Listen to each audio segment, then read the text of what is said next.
नमस्कार किसान भाइयों, कृषि समाचार में आप सभी का स्वागत है। आइए सबसे पहले डालते हैं मुख्य समाचारों पर एक नजर।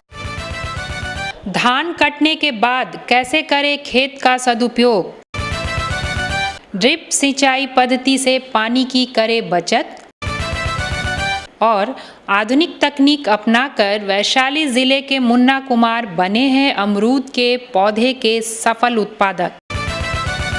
किसान भाइयों, खेतों में धान कटने का समय नज़दीक आ रहा है।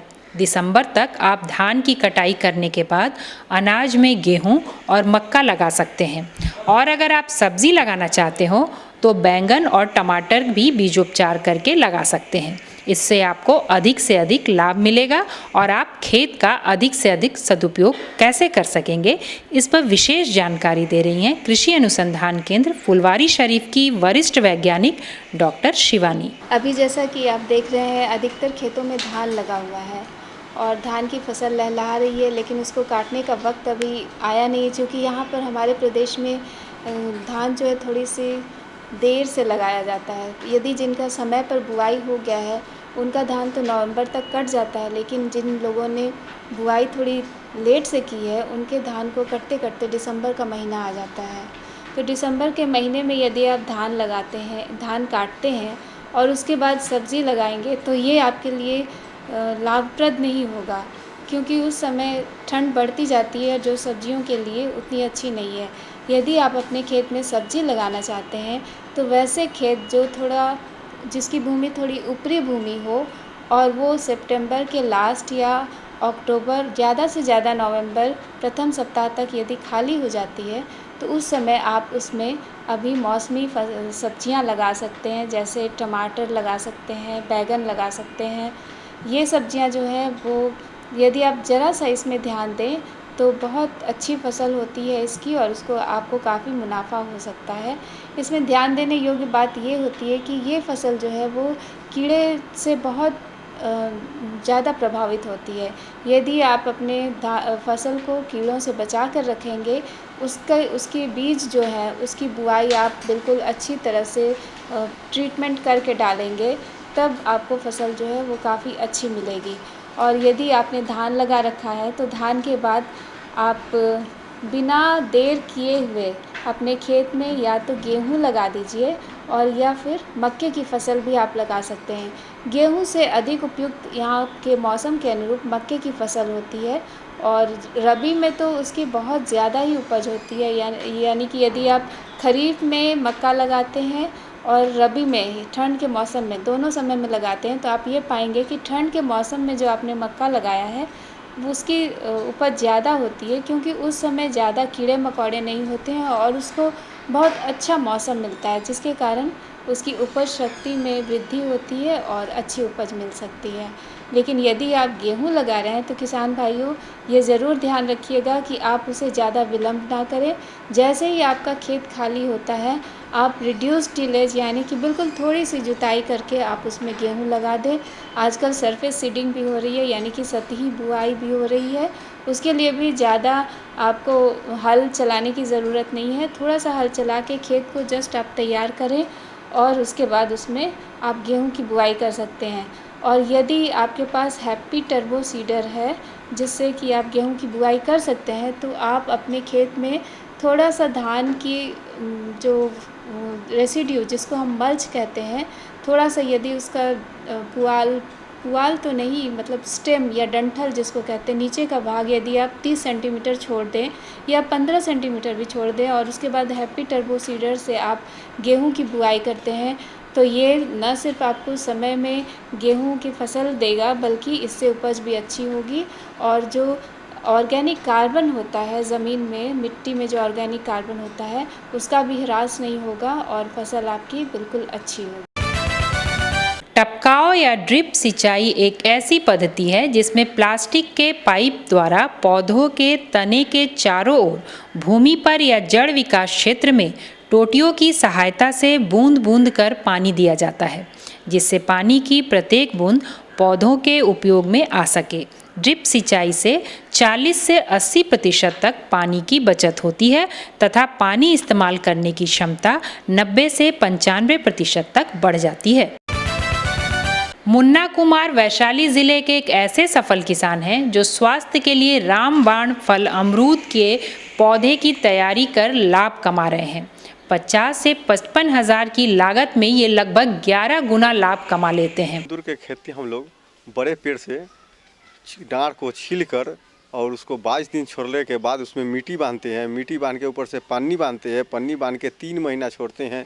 3 महीना के ये काम होता है आषाढ़ में और उतारते हैं आश्विन कार्तिक में। 3 महीना के बाद इसको जब हम ज़मीन पे लाते हैं, ज़मीन पे ला के गाड़ते हैं। गाड़ने के बाद 22 दिन उसको ढक के किसी से रख के चादर से हो कुछ से हो ढकते हैं कि धूपा नहीं पड़े, इसके लिए कि पत्ती इसका बचे रहे। और उसका 22 दिन तक ले छिड़काव फिर करते हैं पानी का। 3 टाइम 4 टाइम पानी देते हैं। उसके बाद 22 दिन में ज़मीन से उखाड़ कर और फिर अपना खेत में लेके साल भर जाके, साल भर के बाद ही 5 फीट 6 फीट का हो जाता है। उसके बाद हम लोग सप्लाई करते हैं। केले की अच्छी पैदावार के लिए उन्नत प्रभेद अपनाना बेहद ज़रूरी है। फल वाले केले के उन्नत प्रभेद हैं लंबी किस्में अल्पान, चंपा, कंथाली, उदयन, फिया 23, मालभोग, शक्कर चिनिया, बौनी किस्में ग्रैंड नेन, फिया 1, रोबस्ता, बसराई। सब्जी वाली किस्में हैं बत्तीसा, साबा, बनकेल, कचकेल, बिनुला। सब्जी एवं पके फल दोनों में उपयोग आने वाले किस्में हैं कोठिया, मुठिया, दूध सागर, चकिया। फल एवं सब्जियां हमारे स्वास्थ्य शरीर के लिए बेहद ज़रूरी हैं। फल एवं सब्जियों के भावों पर आइए डालते हैं नज़र और चलते हैं अंटा घाट मंडी। संतरा आपको 200 रुपये पसेरी, माल्टा 150 रुपये पसेरी, सेब जो है ना 350 रुपये पसेरी, 400 रुपये पसेरी, अमेरिकन बढ़िया 400 रुपये पसेरी, डिलीशन 350 रुपये पसेरी। 15 से 40 रुपये जोड़ा, सुथनी है 20 रुपये पौआ, शकरकंद 20 रुपये किलो, आदि हल्दी 20 रुपये 30 रुपये पौआ, और अदरक है 10 रुपये जोड़ा। मौसम विभाग से प्राप्त जानकारी के अनुसार पटना एवं उसके आसपास के इलाके में मौसम मुख्यतः साफ रहेगा। अधिकतम तापमान 31 डिग्री सेल्सियस और न्यूनतम तापमान 16 डिग्री सेल्सियस के आसपास रहने की संभावना है। दर्शकों, अभी आपने खबरें खेती की, मंडी भाव और मौसम संबंधी जानकारियां ली और अब हम आपको कृषि संबंधी अन्य जानकारी के लिए कृषि दर्शन के अगले सेगमेंट में लिए चलते हैं, जहां हमारे कृषि वैज्ञानिक आपको ढेर सारी नई जानकारियां देंगे। हमारे प्रदेश में जो हमारी रोज़गार के लिए जो सबसे महत्वपूर्ण है वो कृषि है और प्रदेश युवाओं के प्रदेश के रूप में जाने जाने लगा है। वैसे में हमारे युवा कृषि के किस विधा से जुड़े जिससे कि वह आज अपनी वर्तमान आवश्यकताओं को पूरा करते हुए अपनी जीवन यापन को भली भांति चला पाए। आज हम एक विशेष विषय पे चर्चा करेंगे जिसमें हम आपको कुछ ऐसे युवा किसान से आपकी मुलाकात कराएंगे जो कृषि में खासकर मत्स्य पालन के क्षेत्र में जोड़कर अपने को प्रदेश के युवाओं के लिए एक मिसाल कायम किया है। आइए किसान भाइयों, हम मिलते हैं कुछ हमारे साथ मत्स्य पालक किसान हैं उनसे। तो सबसे पहले आनंद शंकर जी हैं दरियापुर के। आप कहाँ से हैं? मेरा रतनपुरा। क्या नाम हुआ? शशि भूषण प्रसाद। आप? नाम प्रवीण प्रकाश हुआ, ग्राम रतनपुरा हुआ। नालंदा जिले के हमारे कई सारे मत्स्य पालक किसान यहाँ पे हैं। खासकर आनंद शंकर जी जो कि अपने पढ़ाई के बाद कई सारे व्यापार से जुड़े होने के बावजूद भी मत्स्य पालन को अपने एक तरीके से करियर के लिए चुना है। तो आनंद शंकर जी, आप सबसे पहले हमारे दर्शकों को यह बताएं कि आपका एजुकेशनल बैकग्राउंड, आपने अध्ययन कहाँ तक किया है? सर, मैं केंद्रीय विद्यालय कंकड़बाग से +2 आउट होने के बाद मैं मगध विश्वविद्यालय से बैचलर इन कंप्यूटर एप्लीकेशन का कोर्स करके और काफ़ी जॉब वगैरह का पहले तो तलाश किया। उस स्तर पे जॉब नहीं मिलने के बाद हमने कुछ कंप्यूटर से संबंधित बिजनेस भी स्टार्ट किया, जो कि सक्सेस अच्छा उसको नहीं कहा जा सकता है। फिर विचलित लेकिन नहीं हुआ करते हमेशा, लेकिन मन में एक जुड़ाव होता था कि हम गांव से बिलोंग करते हैं, हमारी खेती है जो कि फादर लोग खेती वहाँ पे कर रहे हैं, जिससे उतना मतलब बहुत निराशाजनक आमदनी हो रही थी। खेती में किन किन चीज़ों का मुख्य रूप से आपके यहाँ पे लोग खेती किया करते थे? धान, गेहूँ, मसूर भी हमारे यहाँ हो जाता है, तो इन सबों का खेती करते थे। वहाँ पे स्किल जो मतलब स्किल डेवलप नहीं था लोगों का, किसान का चाहे जो लेबर लोग हैं उनका, इस कारण से ना आमदनी वैसी थी और न ही वो वहाँ पे मतलब बड़ा निराशाजनक होता था वहाँ।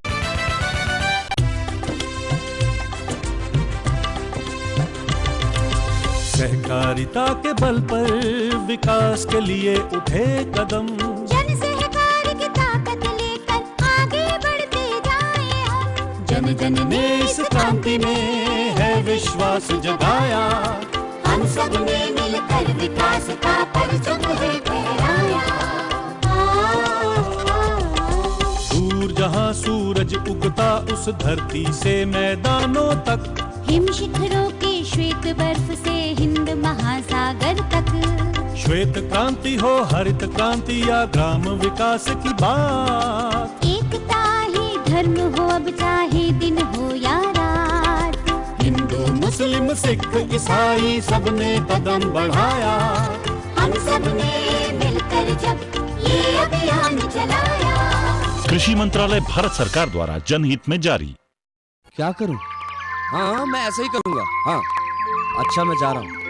अच्छा जी जी जी हाँ जी जी जी। किससे बात कर रहे थे इतना हंस कर? किसान कॉल सेंटर, विशेषज्ञ से खेती के बारे में सलाह ले रहा था। सुबह भी रात को भी? किसान कॉल सेंटर सुबह 6 बजे से रात को 10 बजे तक खुलता है। रविवार को भी? हाँ भाई, साल के 365 दिन खुलता है। और इतना फोन का बिल कौन भरेगा? अरे किसान कॉल सेंटर की सेवा मुफ्त है। पर तुम ये सब क्यों पूछ रही हो? मैं तो कुछ और ही समझी थी। किसान भाई कृषि संबंधित समस्याओं का अपनी भाषा में तुरंत समाधान पाने के लिए पूरे भारत में किसी भी फोन से राष्ट्रीय हेल्पलाइन नंबर 1800-1801-551 पर संपर्क करें। किसानों का दोस्त किसान कॉल सेंटर।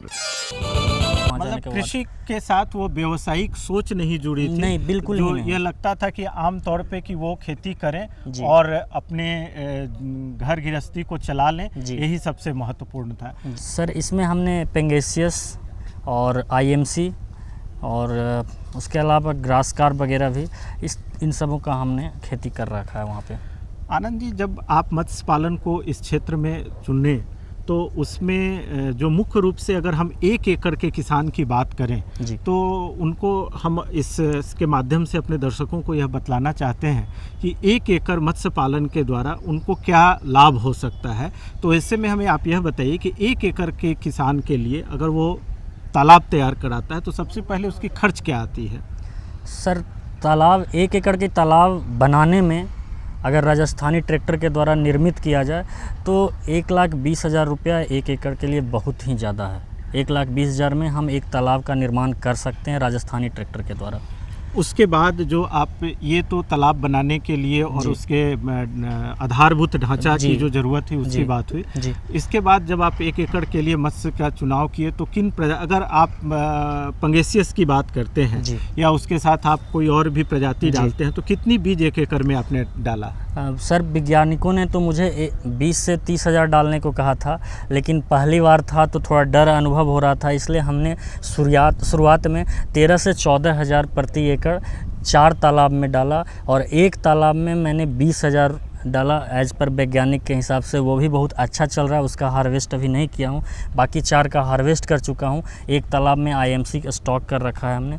तो पेंगेसियस आप 20 से 30,000 तक 1 एकड़ में कर सकते हैं और आईएमसी 6,000 से 7,000 तक कर सकते हैं। अभी हम आनंद शंकर जी से बात कर रहे हैं जिसमें मुख्य रूप से जो मत्स्य पालन के क्षेत्र में जुड़े और अपने खेती के स्वरूप को इन्होंने बदला।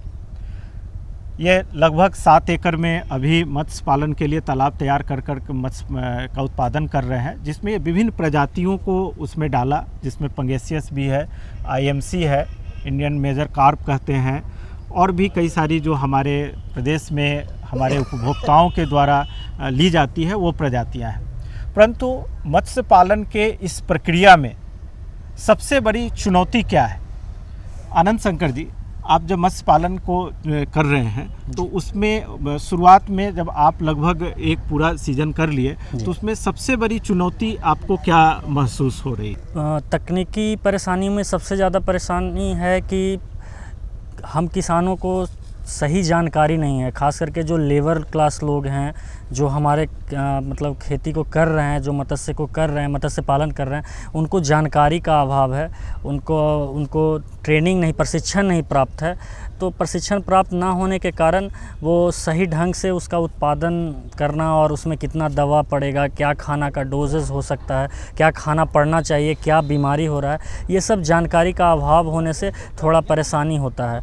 उसके अलावा हमें थोड़ा सा मार्केटिंग में भी परेशानी यहाँ पे होता है। मार्केटिंग में परेशानी है कि एक बहुत बड़ा बाज़ार नहीं है, यहाँ पे थोड़ा सा बिचौलिए लोग परेशान करते हैं, उससे भी हम लोग थोड़ा परेशान होते हैं।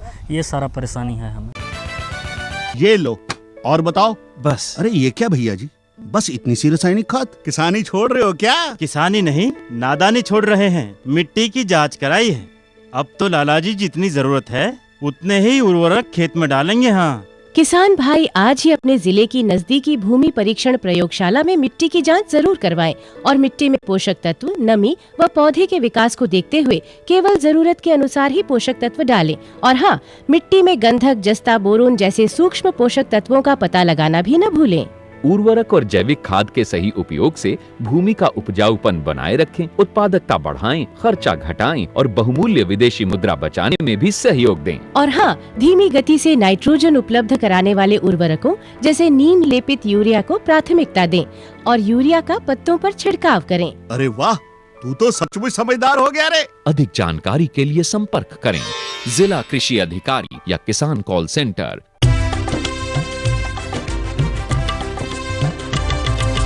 सहकारिता के बल पर विकास के लिए उठे कदम, जन सहकार की ताकत लेकर आगे बढ़ते जाएं हम। जन जन ने इस क्रांति में है विश्वास जगाया, हम सब ने मिलकर विकास का परचम है फहराया। सहकारिता है अपने विकास की पहचान, नए दौर में सहकारिता ही भारत का अभिमान। कृषि मंत्रालय भारत सरकार द्वारा जनहित में जारी। किसान भाइयों, मत्स्य पालन के क्षेत्र में जुड़ रहे युवाओं के साथ जो सबसे बड़ी चुनौती है कि उनको तकनीकी ज्ञान सही तरीके से और सही समय पर मिले। हमारे प्रदेश में जो हमारे पास इस कार्य को करने के लिए मानव संसाधन है, वह भी शायद तकनीकी रूप से उतना दक्ष नहीं है, जिसकी वजह से हम उत्पादन के उस आंकड़े को नहीं प्राप्त कर पा रहे हैं जो हमारा लक्ष्य है। परंतु आनंद शंकर जी, मैं आपसे एक जानना चाहूँगा कि जब आपने एक व्यापक स्वरूप में यह किया तो 1 एकड़ क्षेत्र में बीज की कीमत कितनी हुई? बीज की कीमत 40 से 50 हज़ार के आसपास होता है। जिसमें आप पंगेसियस भी ले रहे हैं, दूसरे भी बीज को ले रहे हैं? हमने एक कर रखा क्या है कि पंगेसियस के साथ साथ थोड़ा सा IMC भी डाल रखा है। 2,000 पीस IMC हर पंगेसियस। 1 एकड़ में कितना पंगेसियस की यह बीज का कीमत है? ये 12 से 13 हज़ार का मैं बता रहा हूँ सर। 12 से 13 हज़ार पंगेसियस के बीज और IMC के 2,000 बीज का कुल कीमत आप 35 से 40 हज़ार रुपये, 50 हज़ार तक मैक्सिमम। उसके पूरे प्रबंधन के दौरान सबसे पहले उनके खान पान में कितना खर्च करते हैं आप? 2 लाख के आसपास इसके खान पान में खर्च आ जाते हैं एकड़ में जी। अब उत्पादन, अगर इसके अलावा अगर कोई बीमारी लगती हो, दवाओं में क्या खर्च है? दवाओं में सर आप मैक्सिमम बहुत ज़्यादा खर्च नहीं है इनके दवाओं में, बस रख रखाव ढंग से अगर करते रहें तो बहुत ज़्यादा दवा की ज़रूरत नहीं है। लेकिन हाँ, उसको वैज्ञानिक से सलाह लेकर के ज़रूरत पड़ने पे दवा का इस्तेमाल किया जा सकता है, पर ऐसे पानी का बदलाव हमेशा करते रहने से रोग का कोई संभावना नहीं रहता है जल्द। आपने जो अभी अपने मछली का उत्पादन लिया जी, आप बता रहे हैं लगभग 3 पौंड का मछली आप 3 तालाब की मछली निकाल चुके हैं जी, और उसको बाज़ार में दे चुके हैं। 4थे तालाब की आप हार्वेस्टिंग कर रहे हैं। तो ऐसे में 1 एकड़ के तालाब में आपको अधिकतम उत्पादन कितना मिला? सर अधिकतम उत्पादन मुझे 5600 केजी तक का, 5700 केजी तक का एक तालाब में आया है, जिसका मुझे 6.5 लाख से 6.25 लाख के बीच में कलेक्शन 1 पौंड का आया है। मतलब बेचने से आपको 6.5 लाख रुपया तक आया, और आप जो लागत बता रहे हैं उसके हिसाब से कुल लागत 2.5 से 2.25-3 लाख रुपया तक अधिकतम है। अर्थात 1 एकड़ में लगभग 3 लाख रुपए की आमदनी आप ले पा रहे हैं। जी बिल्कुल। इसके अलावा जो अभी आप कर रहे हैं, आपके क्षेत्र के और जो युवा हैं, आप भी कर रहे हैं मछली पालन जी। कितने क्षेत्र में कर रहे हैं? 5 एकड़ में है, मेरा भी है। 5 एकड़ में है। आपका कितना है? 3 एकड़। कब से कर रहे हैं? साल भर हुए। आपका? 4-5 साल से कर रहे हैं। आपको भी इतना ही मुनाफा होता है या आपको कम या ज़्यादा होता है? कम होता है। क्यों? सही ढंग से नहीं मनी हो पाता है। प्रबंधन आप सही नहीं कर पाते हैं? प्रबंधन में मुख्य रूप से किस चीज़ की कमी आपको लगती है कि जो हमारे दर्शक ये देख रहे हैं उनको भी यह मालूम हो कि आपको जब यह मालूम चलता है कि प्रबंधन ठीक नहीं, तो प्रबंधन के कौन से भाग में खाना खिलाने में कमी है या उसकी बीमारी लग जा रही है, किस तरह की कमी आप महसूस कर रहे हैं? मेन मार्केटिंग का सबसे ज़्यादा प्रॉब्लम। बाजार की उत्पादन की बहुत बड़ी समस्या नहीं है। उत्पादन तो किया जा सकता है, जितना चाहे उत्पादन किया जा सकता है। मार्केटिंग बहुत ज़्यादा प्रॉब्लम। किसान भाइयों, मत्स्य पालन प्रदेश के लिए एक उभरता हुआ व्यवसाय हो सकता है, परंतु जैसा आनंद शंकर जी ने बताया कि सबसे बड़ी ज़रूरत है कि आप तकनीकी ज्ञान सही समय पे लें और उसका सही तरीके से प्रयोग करें, तभी जाकर आप इसको एक व्यावसायिक दृष्टिकोण से लाभप्रद बना सकते हैं। प्रदेश के तमाम युवा जो यह कार्यक्रम देख रहे हैं, आनंद शंकर जी, आप उनको क्या कहना चाहेंगे कि वो खेती से जुड़ें तो खेती के किस विधा को अपनाएं? खेती से जब भी जुड़ें तो खेती में हमेशा तकनीकी जानकारी और लेटेस्ट जो एग्रीकल्चर वैज्ञानिक जो कहते हैं उसके तरह से, उसके माध्यम से जुड़ना चाहिए, ताकि हम कुछ नया करें। जब हम युवा हैं, हमारे पिताजी पहले चिट्ठी से काम चलाया करते थे, आज हम SMS से काम चलाते हैं। उसी तरह से हमें खेती में भी एक नया बदलाव, एक नया क्रांति की ज़रूरत है। हम अपने उन तमाम दर्शकों को, विशेषकर जो हमारे युवा इस कार्यक्रम को देख रहे हैं, हम उनसे भी यह अनुरोध करेंगे कि आप खेती से हतोत्साहित नहीं हों, और ख़ासकर जब हमारे पास कई सारे विधाएं उपलब्ध हैं और ख़ासकर बिहार में जहाँ पे कि भूजल स्तर भी बेहतर है, मत्स्य पालन में हमारी मत्स्य की ज़रूरत और आपूर्ति में एक बहुत बड़ी गैप है। वैसे में आप मत्स्य पालन करके अपने को एक बेहतर स्वरूप में गांव में भी रख सकते हैं। तो आनंद शंकर जी, आप आए कृषि दर्शन में और हमारे युवाओं को आपने बहुत सारी नई जानकारी दी, खासकर उनको प्रोत्साहित किया कि वो खेती से जुड़ें और उसमें मत्स्य पालन से जुड़े। इसके लिए आपका बहुत बहुत धन्यवाद।